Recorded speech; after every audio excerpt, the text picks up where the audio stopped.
élémentaire, bonjour à tous, bonjour Mairead. Bonjour Marina, bonjour à tous. Coup de projecteur spécial cette semaine sur le Sénégal pour notre émission consacrée à l'énergie en Afrique. Au Sénégal, 4 personnes sur 10 n'ont pas accès à l'électricité. Le continent, en pleine croissance, doit faire sa renaissance énergétique.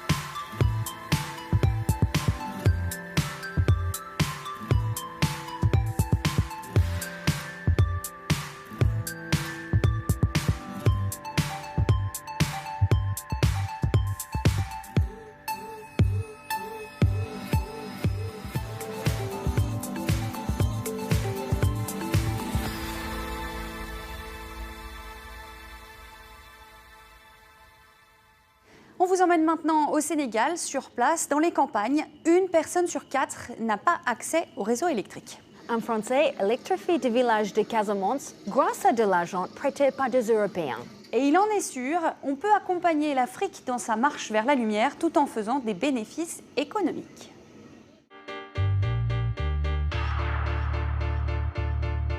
Petit matin sur le fleuve Casamance. Nous sommes en route pour Nyomoun, un village isolé. Thomas Samuel y apporte l'électricité. Il ne travaille pourtant pas dans l'humanitaire. Je ne suis pas du tout un bienfaiteur, je suis un entrepreneur. Ce village, c'est le premier des 300 villages que nous allons réaliser dans les 2 années et demie qui viennent. On fait du business, mais on a un très fort impact sur les populations que l'on équipe. Thomas est venu ici pour la première fois il y a 10 ans, par hasard, lors d'un tour du monde. Aujourd'hui, il est à Nyomoun, un peu comme chez lui. Ça va et toi? Merci Maï. Aucune chance que le réseau électrique n'arrive un jour sur cette petite île. Le village est pour Thomas un test grandeur nature. 12 familles sont éclairées depuis quelques semaines grâce à ce système unique. Un lampadaire qui éclaire une place publique et qui envoie du courant dans les quelques maisons qui l'entourent, un nanogrid. Ma maison est là avec un fil là qui sert ma maison. Cette boîte a nécessité des années de recherche en France pour supporter le climat africain et durer dans le temps. Ici, il peut pleuvoir énormément. Du coup, il faut un système qui est résistant, étanche et aussi résistant à la chaleur. Et à l'intérieur de cette boîte, il y a une batterie très innovante à base de nickel qui est la seule au monde qui permet de résister pendant 10 ans sans aucune maintenance. Au village, Martine a été une des premières à en bénéficier. Du coup, là, tu as le système qui est installé. Elle a payé l'équivalent de 30 € pour l'installation. On a le nanogrid qui arrive ici, qui alimente du coup 4 sorties de lampes. On a pré-câblé toute la maison avec des lampes LED à très haute efficacité énergétique. Et ici, il y a une sortie USB qui permet de brancher n'importe quel chargeur de téléphone portable. On achète des batteries pour mettre là-bas. Et maintenant, tu viens, allez, tu allumes. Sans problème. Fertilité du sol, À l'époque, je me souviens, on faisait des dîners et on était tous dans la pièce et il y avait une lampe à kérosène en haut. Et du coup, c'était une belle atmosphère, mais on voyait vraiment pas ce qu'on mangeait. C'était bon, mais... Mais c'est pas très bon comme ça. Merci Thomas de la lumière. Le business model de Thomas, le voilà. Martine paye 5 € par mois, l'équivalent de 10 kilos de riz. C'est le premier abonnement de sa vie, grâce à un système de prépaiement très courant en Afrique. Sans la carte là, tu n'arrives pas à allumer. C'est comme tu as acheté du crédit pour mettre dans ton portable. C'est un miracle. Même nos enfants, si tu allumes ça, ils vont crier et sauter en haut. Ouais! Parce qu'ils n'ont jamais vu ça. C'est leur première fois d'avoir de la lumière. Petit détour en France, dans la région de Bordeaux. C'est ici que Thomas a mis au point son projet, l'aspect financier aussi. Il vient de réunir 1,5 million d'euros grâce à du crowdlending, une levée de fonds sans passer par la case banque. Un échange de bons procédés sur fond de développement durable. Le crowdlending, pour un projet comme le nôtre, c'est une révolution. Ça permet à des Français de prêter à Suna Design à un taux qui, pour les prêteurs, est très bon. On va rembourser les prêteurs à 6%, plus que ce que leur donnerait une banque traditionnelle. L'avantage pour Suna Design, c'est que ça permet d'accéder à de la dette moins chère que ce que nous pourrions avoir si nous empruntions à une banque commerciale au Sénégal. Ce n'est pas le premier projet d'électricité solaire à New Moon. Martine nous emmène visiter le poste de santé et la maternité. Tu as vu, il n'y a rien. Et voilà la maternité. Tu as vu, les portes ont gâté. Les ampoules, et puis ça ne fonctionne pas. Les accoussements, ça passe avec des lampes tempêtes. La lampe est là. Des fois, ça manque de pétrole. Il n'y a pas d'énergie, on prend la bougie. Ce n'est pas normal à voir comme ça, des lampes comme ça. Tout le monde utilise maintenant de la lumière et pourquoi pas nous? Tu as vu, les panneaux sont là. On nettoie tout. Et maintenant, comme c'est gâté, on a laissé tomber. Tu as vu? Qu'est-ce que ça va devenir? Devenir, te mettre là pour te couvrir le soleil.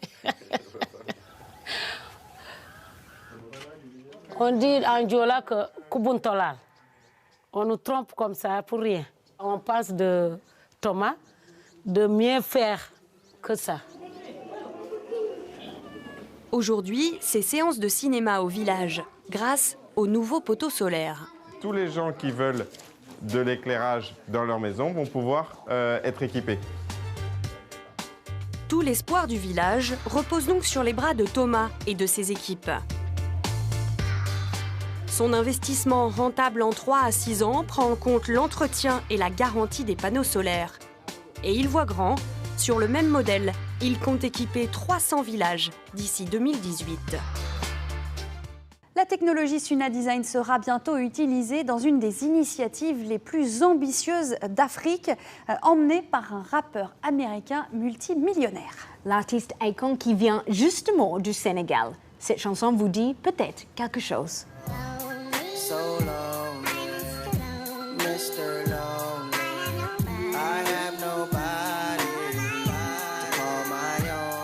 Son idée, équiper des millions de foyers et de rues africaines à la ville comme à la campagne de panneaux solaires, 40 pays d'ici 2020. The Akon Lighting Africa program brings answers. Our solution? Equip millions of households in Africa with tailored solar energy systems through public-private partnerships. I care a lot about the electricity, mainly because ça me tient à cœur d'apporter l'électricité. Le problème existait quand j'étais enfant. Je suis adulte et le problème est toujours là. On devait faire quelque chose. Et nous vous renforçons et nous vous appuyons. Voilà. Merci beaucoup. Nous sommes 3 jeunes Africains.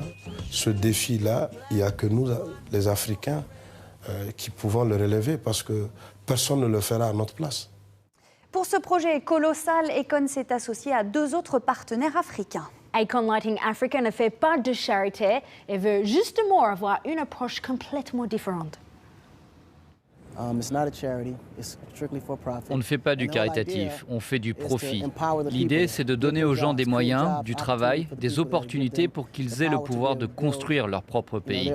Les infrastructures, l'éducation, l'agriculture, rien de tout ça ne peut arriver sans électricité. C'est pour ça qu'on a fait le choix de commencer par l'électricité. En décembre 2015, le trio a lancé une académie à Bamako, au Mali, pour former les Africains à cette technologie des panneaux solaires. Et vous l'avez vu, au Sénégal, il ne fonctionne souvent plus après quelques années d'utilisation. La meilleure façon d'être sûr que les installations durent dans le temps, c'est que ce soit les Africains qui les construisent. Parce que s'ils les construisent, ils ne vont pas les abandonner. Et quand ils verront la magnitude du séisme que ça va apporter à leur vie, ils le voudront à leur tour. C'est exactement pareil que le téléphone portable. On veut que ce soit des jeunes Africains qui installent. Parce qu'on a un problème d'emploi en Afrique. On veut aussi résoudre le problème de l'emploi. Donc on pourrait importer des gens pour installer, mais je ne pense pas que c'est ça le but.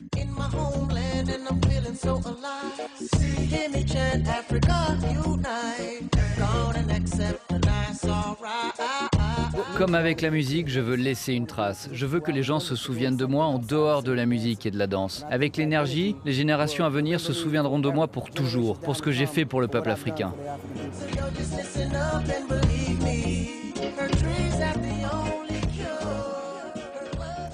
Et pendant que les campagnes s'électrifient, les villes sénégalaises, elles, continuent de vivre au rythme des coupures de courant. Alors, 3 jeunes ingénieurs sénégalais ont eu l'idée de cette application Sakana App pour aider les familles à faire des économies d'énergie. Et du coup, baisser la consommation globale d'électricité dans le pays. Exemple dans l'application, une fonction qui rappelle d'éteindre les appareils en veille après 22 heures ou de fermer la porte du réfrigérateur. Des tonnes de bons conseils et d'astuces. Il y a une fonctionnalité qui s'appelle simuler sa consommation énergétique, qui permet aux familles de savoir combien ils sont censés payer chaque mois pour pouvoir ensuite comparer avec ce qu'ils payent actuellement pour savoir qu'ils peuvent réaliser des économies d'énergie. C'est la fin de cette émission. Merci d'avoir été avec nous. Merci Mairead. Merci Marina. Merci à vous et à bientôt sur France 24.